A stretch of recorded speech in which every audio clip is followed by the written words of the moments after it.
I posted a video Monday about the Easter Sunday church bombings in Sri Lanka. I would have posted something on the day of the attacks, but I usually wait for the local authorities to identify the individual or group that's responsible.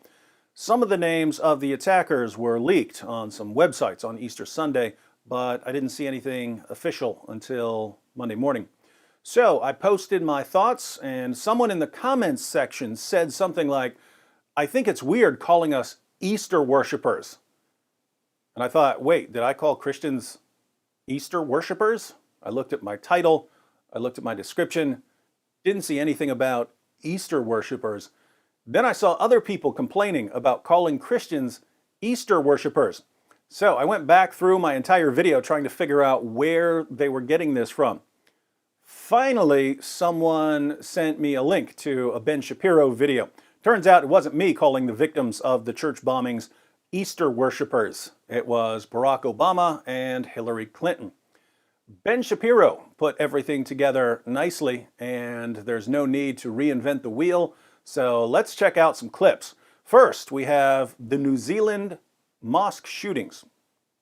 There is something odd about the reaction to these attacks. There's something very odd about the reaction to these attacks. So in the aftermath of the Christchurch attacks in New Zealand, everyone came forth and they said, it's time to re-examine and it's time to examine the relationship between white supremacy and Islamophobia, between the slaughter of innocents at a mosque in Christchurch, New Zealand, and the evils of white supremacy. And that was perfectly appropriate. The evils of white supremacy are indeed evil.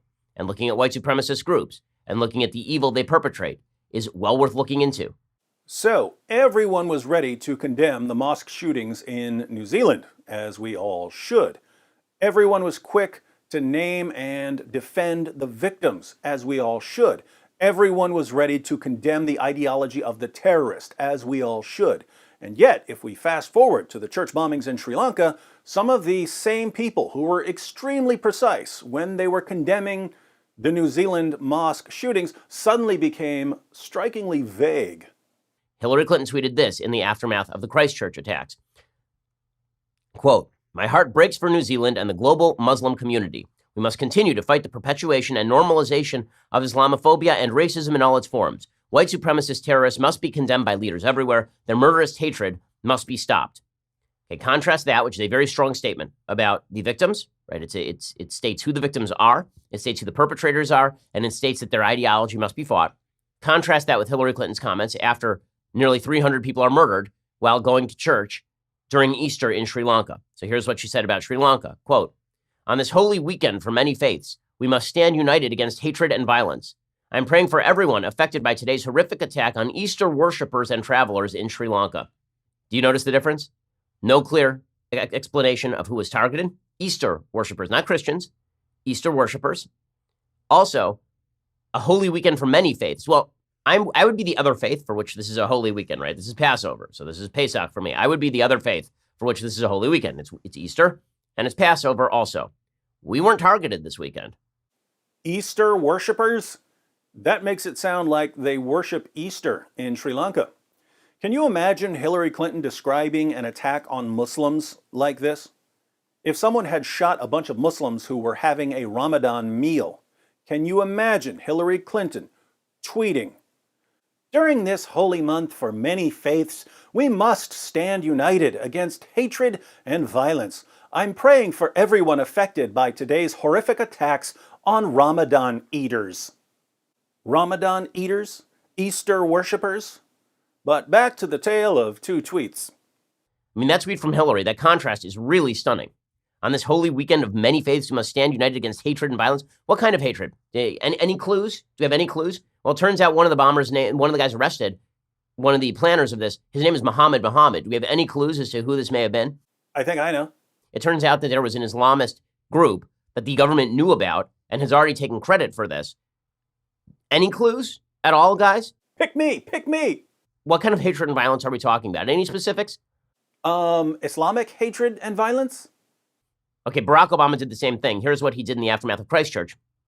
"Michelle and I send our condolences to the people of New Zealand. We grieve with you and the Muslim community. All of us must stand against hatred in all of its forms." So he grieves with the people of Christchurch and the Muslim community more generally. Here's Barack Obama in the aftermath of what just happened in Sri Lanka. He tweeted out, The attacks on tourists and Easter worshippers in Sri Lanka are an attack on humanity. Not on Muslims everywhere, on humanity, generally. On a day devoted to love, redemption, and renewal, we pray for the victims and stand with the people of Sri Lanka. Is it forbidden to say Christians? Are we not allowed to say the words Christians? We could just change our names to Easter worshippers to avoid confusion.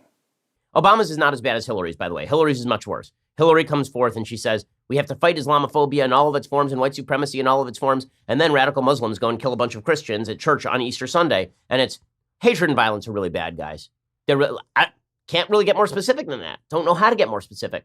But why, Ben? Why are these leftist politicians like this?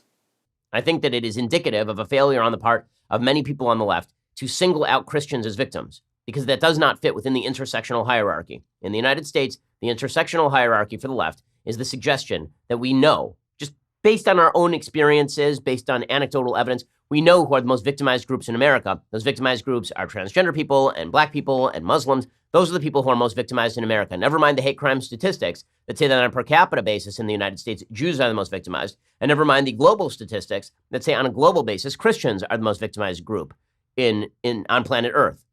Ah, so in the United States, Jews are by far the most victimized group per capita. On planet Earth, Christians are the most victimized group, but leftists have a narrative that they need to preserve.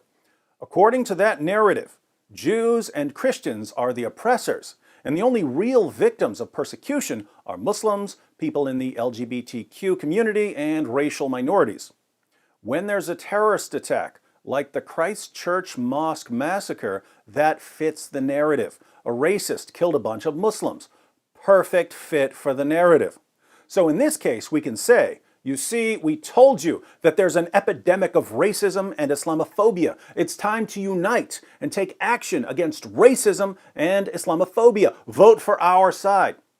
But when there's an Islamic terrorist attack, Muslims killing Christians, Muslims killing Jews, Muslims killing Hindus, Muslims killing homosexuals, Muslims killing Asians, Muslims killing Africans, Muslims killing other Muslims, that doesn't fit the narrative.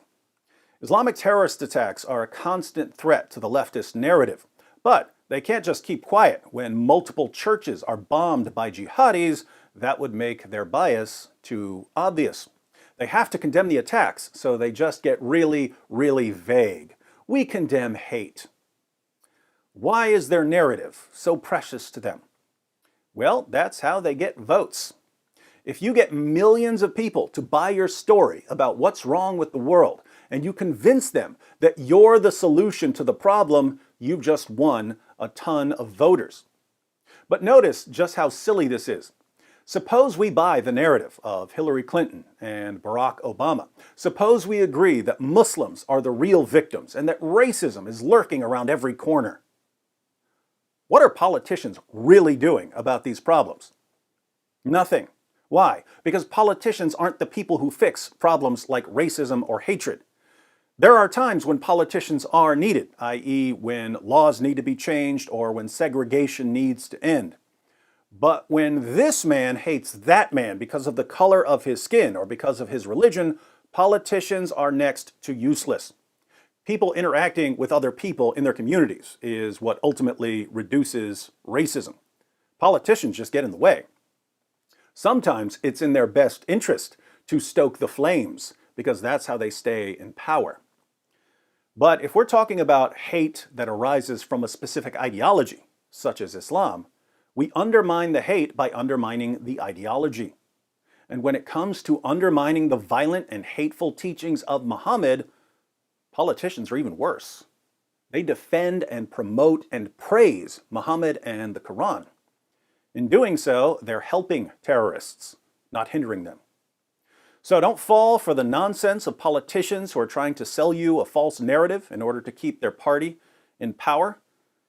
As for you leftists who are thrilled to condemn violence against Muslims but can't even say the word Christians when Christian men, women, and children are slaughtered in the name of Allah, be consistent or be quiet.